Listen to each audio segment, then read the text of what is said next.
ఎల్బీనగర్ నియోజకవర్గంలో 110 కోట్లతో చేపట్టనున్న అభివృద్ధి పనులకు రంగారెడ్డి జిల్లా ఇన్ఛార్జి మంత్రి దుద్దిళ్ల శ్రీధర్ బాబు శంకుస్థాపన చేశారు. Kothapet division Saptagiri colony, Mansoorabad division Sahara estates, Lingojiguda division Gautam Nagar, Vanasthalipuram division Christian colony, Hastinapuram division భీమానగర్లో మంత్రి Sridhar Babu, TPCC campaign committee chairman, మాజీ ఎంపీ మధుయాష్కి గౌడ్, ఎమ్మెల్సీలు Patnam Mahender Reddy, Boggarapu Dayanand, road development corporation chairman Malreddy Ramreddy, కార్పొరేటర్లు ధర్పల్లి రాజశేఖర్ రెడ్డి, రాగుల వెంకటేశ్వర్ రెడ్డి, సుజాత నాయక్తో కలిసి శంకుస్థాపనలు, ప్రారంభోత్సవాలు చేశారు. ఈ సందర్భంగా శ్రీధర్ బాబు మాట్లాడుతూ, హైదరాబాద్ అభివృద్ధికి కాంగ్రెస్ ప్రభుత్వం చిత్తశుద్ధితో పనిచేస్తుందని, గోదావరి నీటిని హైదరాబాద్కు తరలించి నగరవాసులకు ఎలాంటి తాగునీటి సమస్య లేకుండా ప్రణాళికతో ముందుకు వెళ్తున్నామన్నారు. మూసీ నదిని ప్రక్షాళన చేసి ప్రజలకు ఆహ్లాదకరమైన వాతావరణం కల్పిస్తామన్నారు. వచ్చే జీహెచ్ఎంసీ ఎన్నికల్లో ఎల్బీనగర్లో అన్ని చోట్ల కాంగ్రెస్ విజయం సాధిస్తుందని పేర్కొన్నారు. అనంతరం మధుయాష్కి గౌడ్ మాట్లాడుతూ, ఎమ్మెల్యే సుధీర్ రెడ్డిపై తీవ్ర విమర్శలు గుప్పించారు. నాకు రాజకీయ వారసులు ఎవరూ లేరు, కార్యకర్తలే నా వారసులు. తెలంగాణ రాష్ట్ర ఏర్పాటులో కాంగ్రెస్ అధిష్టానాన్ని ఒప్పించి తెలంగాణ ఏర్పాటు కోసం పోరాటం చేశా. తెలంగాణ ఉద్యమంలో నీ పాత్ర, నీ చరిత్ర ఎంత సుధీర్ రెడ్డి?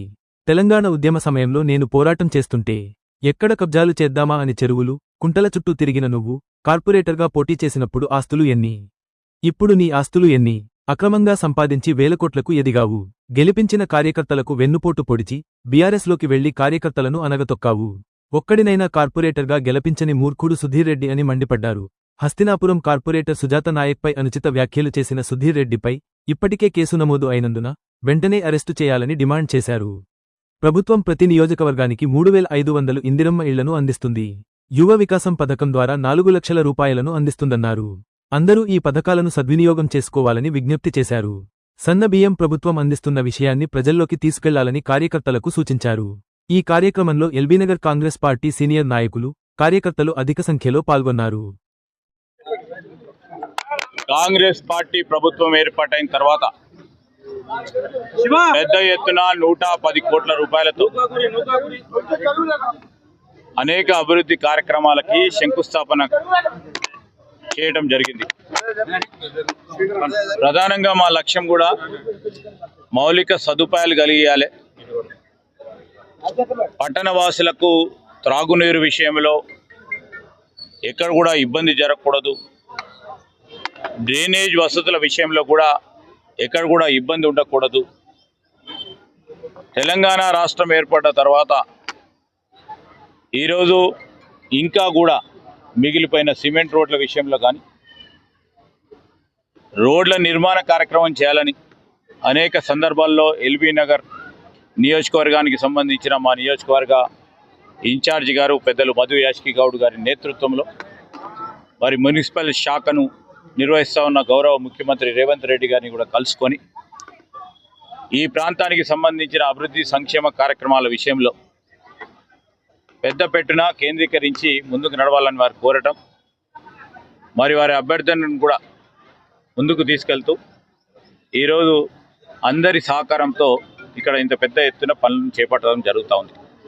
ఎల్బీనగర్ ప్రాంత వాసులకు సంబంధించి మేమందరం కూడా తెలియజేస్తూ ఉన్నాం. మరి మా ఫ్లోర్ లీడర్ అయిన ఇక్కడ దర్పల్లి రాజశేఖర్తో పాటు ఈరోజు మా మిత్రులందరి కూడా ఈ ప్రాంతానికి సంబంధించి ప్రధానమైన సమస్యలు, దాదాపు 10 సంవత్సరాలు తెలంగాణ రాష్ట్రం ఏర్పడ్డది. రాష్ట్రం ఏర్పడ్డ తర్వాత ఒక ప్రత్యేకమైన ప్రణాళిక తీసుకోవాలని అదే ఒక ఆలోచన దృక్పథంతో ముందుకెళ్తా ఉన్న తరుణంలో మేము ఈ జంట నగరాలకు సంబంధించిన అభివృద్ధి విషయంలో ఆనాడు కృష్ణా నది జలాలని, గోదావరి నది జలాలని, మంజీరా నది జలాలను తీసుకొచ్చింది కాంగ్రెస్ పార్టీ ప్రభుత్వంలో.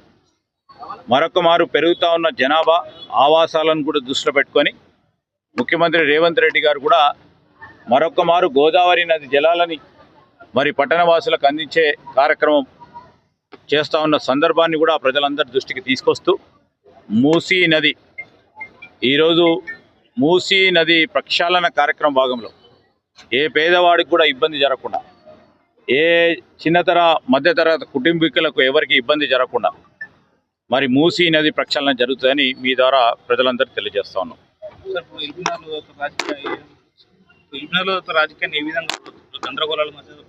ఏం గందరగోళం లేదు. స్పష్టంగా కాంగ్రెస్ పార్టీ ఇక్కడ బలంగా ఉంది. ఏం గందరగోళంగా లేదు. రాబోయే మున్సిపల్ ఎన్నికల్లో పెద్ద పెట్టున ఇక్కడ తప్పకుండా మెజారిటీ స్థానాలు గెలుచుకోవటం ఖాయం. ఇంకేమైనా కన్ఫ్యూజన్ ఉందా? ఈరోజు న్యాయస్థానంలో ఉన్నది కేసు. దానికి సంబంధించి మేము ప్రత్యేకంగా ప్రస్తావన చేస్తూ ఉన్నాం. రాష్ట్ర ప్రభుత్వం ఉన్న భూమిలో ఈరోజు ఒక లక్షలాది మందికి ఉపాధి కల్పించాలనే ఒక సంకల్పంతో ముందుకు వెళ్తూ ఉన్న తరుణం.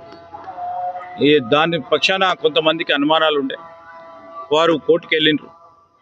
కోర్టు విషయంలో కూడా కోర్టు కొన్ని ప్రశ్నలు అడిగింది. దానికి ఖచ్చితంగా కూడా న్యాయస్థానాన్ని గౌరవిస్తూ జవాబు చెప్తూ ఈరోజు న్యాయం మా పరంగా నిలుస్తుందనే నమ్మకంతో ముందుకెళ్తా ఉన్నాం. Thank you.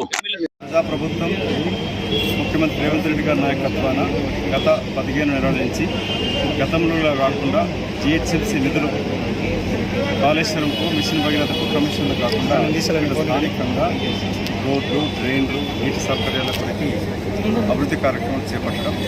ఇక్కడ మా కార్పొరేటర్లు తక్కువ ఉన్నా కూడా రోడ్లు లెక్క చేయకుండా ముఖ్యమంత్రి పురపాలక శాఖ మంత్రిగా ఉంటూ అత్యధిక నిధులు రావడం. ఇవాళ ఎల్బీ నగర్ నియోజకవర్గంలో ఇంచుమించు 110 కోట్ల పైన ఇవాళ ప్రారంభోత్సవాలు జరుపుకోవడం జరిగింది. ఇంకా వందల కోట్ల రూపాయలు పైప్ లైన్లు ఉన్నాయి. దానికి శంకుస్థాపన చేసుకోవడం జరిగింది. దీనికి ముఖ్య అతిథిగా ఇన్ఛార్జ్ మంత్రి శ్రీధర్బాబు రావడం. దీనికి గత కొన్ని నెలల నుంచి ప్రోటోకాల్ సమస్యలంటూ లేని దాన్ని సృష్టిస్తూ ఇవాళ కాంగ్రెస్ పార్టీ ప్రభుత్వం ఏర్పడ్డాక ఇన్ఛార్జ్ మంత్రి వ్యవస్థ తీసుకొచ్చాక ఈ ప్రారంభోత్సవం కానీ లేక శంకుస్థాపన కూడా మంత్రివర్యులు చేయాల్సింది. ఎమ్మెల్యేగా ప్రోటోకాల్ కింద రావచ్చు. ఇక్కడ ఎక్కడ కూడా మేము ఏ అధికారులను కూడా కానీ కంప్లీట్ అయిన రోడ్లు కానీ పార్కులు కానీ ఆపకుండా ప్రజలు ఉపయోగించుకోకుండా ఎక్కడ ఆపట్లేదు. అందుకే ఇవాళ శ్రీధర్బాబు గారి నాయకత్వాన్ని ఘనంగా బీజేపీ కార్పొరేటర్లు చెప్తా ఉన్నారు. ఇది గత 35 సంవత్సరాల నుంచి కూడా జరగనటువంటి రోడ్ల అభివృద్ధి గత 15 నెలల నుంచి ఇస్తున్నట్టుగా మేము ఏ రాజకీయాల అతీతంగా అభివృద్ధి కార్యక్రమంలో ఎవరు మా వాళ్ళ లేదనుకున్న అభివృద్ధి కార్యక్రమం చేస్తూ ఉన్నాం. అది ఎల్బీ నగర్లో జరగడం కూడా నిదర్శనం. స్థానిక ఎమ్మెల్యే లేని మాట్లాడుతూ ఇక్కడ పుట్టి పెరిగింది నేను, అసలు స్థానికంగా లేని వ్యక్తి. ఇక్కడ ఎరువు లేదు, నా ఇక్కడ పుట్టి పెరిగిన నల్గొండ వచ్చి అక్కడ అగ్గరబాగు నుంచి కార్పొరేట్ ఎదిగిన వ్యక్తి ఇవాళ లోకలని మాట్లాడించారు. గత ఎన్నికలు గెలుపోవటంలో సహజం. సుధీర్ రెడ్డి గారు మీరు 14లో 3వ స్థానానికి వచ్చి ఎంత మెజార్టీ ఓడిపోయినా గుర్తుపెట్టుకోండి. అందుకే 3వ స్థానమా 2వ స్థానమా లేక ఎవరు అనేది బీజేపీ పార్టీతో పొత్తు పెట్టుకునేది మీరు. నీతి నియమం లేకుండా పార్టీ మారింది మీరు. నేను విద్యార్థి దర్శించి కాంగ్రెస్ పార్టీతో ఈ స్థాయికి వచ్చాను.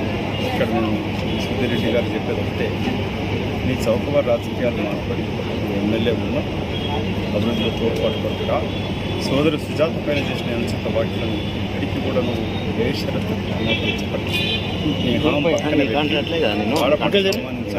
క్షమాపణ పేరు గౌరవ సాక్షాత్ హైకోర్టుని నేను తలుచుకుంటే 2 సెకండ్లు నేను అరెస్ట్ చేయించగలుగుతాను. నీలో మార్పు రావాలని చూస్తా ఉన్నా. లేకపోతే చట్టపరంగా ప్రభుత్వం పోలీసు వాళ్ళు సేవ తీసుకుంటారు.